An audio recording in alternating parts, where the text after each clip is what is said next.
السلام علیکم دوستوں، آج ہم اس ویڈیو میں شیما نام کا مطلب جانیں گے اور اس کے بارے میں مزید تفصیلات۔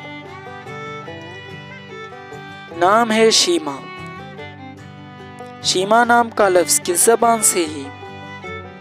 زبان ہے فارسی، یعنی یہ نام فارسی زبان کا لفظ ہے۔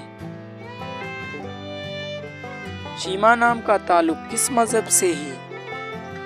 مذہب ہے اسلام، یعنی یہ نام مسلمانوں کے لیے استعمال ہوتا ہے۔ شیما نام کا استعمال کس جنس کے لیے ہوتا ہے؟ جنس ہے لڑکی، یعنی یہ نام لڑکیوں کے لیے استعمال ہوتا ہے۔ شیما نام کے حروف کی تعداد کیا ہے؟ یہ نام 4 حروف اور ایک لفظ پر مشتمل ہے۔